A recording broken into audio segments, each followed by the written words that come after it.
A Bíblia tem erros? Esses dias no Twitter a gente teve uma discussão sobre a inerrância bíblica. A princípio é um assunto meio óbvio. Só que não.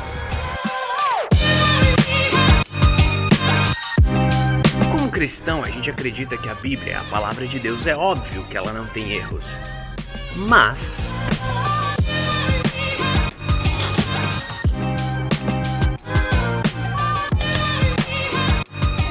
a gente precisa primeiro entender o que é essa inerrância. Muitos vão usar a Bíblia para dizer que ela não tem erro do jeito que eles pensam, do jeito que eles leem a Bíblia. Alguns fundamentalistas vão misturar a inerrância com uma leitura totalmente literal do texto. Então a primeira coisa que a gente precisa entender é que inerrância é diferente de literalidade. Pense rápido, Deus criou o mundo em 6 dias. Ele é Deus, ele poderia ter feito em 1. Mas ele também é eterno, então 1 ou 6 ou 1 milhão de dias faz muito pouca diferença. Se você acredita que ele fez o mundo em 6 dias, você precisa lidar com isso e com as perguntas que isso gera. No primeiro dia Deus criou a luz e fez separação entre a luz e as trevas, entre o dia e a noite. No segundo dia ele criou as águas e o céu e fez separação entre águas e águas. No terceiro dia ele fez a parte seca e separou a terra do mar e fez brotar vegetação na terra. Aí no quarto dia ele criou o sol, a lua e as estrelas. Se ele fez o sol no quarto dia, como é que a gente contou os 3 primeiros dias? E como é que tinha tarde e manhã se não tinha nem sol?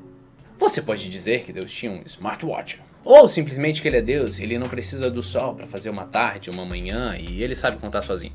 Só que isso é só a ponta do iceberg. Tem gente que lê a genealogia e acha que a Terra tem só 6.000 anos. O que gera um monte de problemas, como por exemplo os...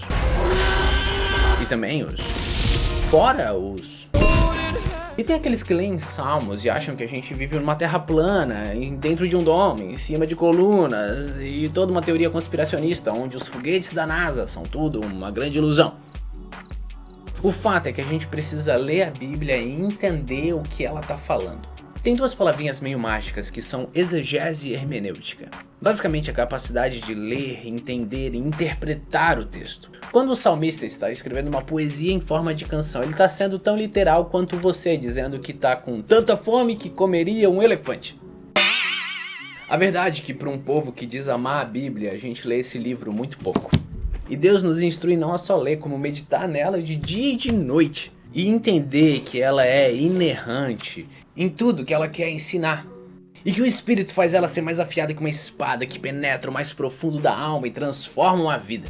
Você pode crer em diferentes linhas de pensamento. O que você não pode é achar que só quem pensa como você está certo e que todo o resto é herege. Uns vão ler Gênesis e crer que tudo foi em 6 dias e que quando Deus criou os peixinhos eles apareceram do nada e começaram a pular que nem pipoca.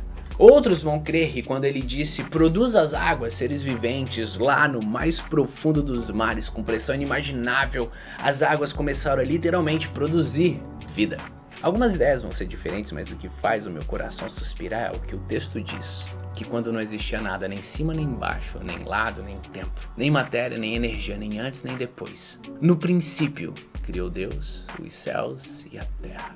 Eu creio que o texto que eu tenho nas mãos é o texto que Deus queria que eu tivesse. Que ele moveu céus e terra para isso. E que a Bíblia, mais que inerrante, ela é infalível.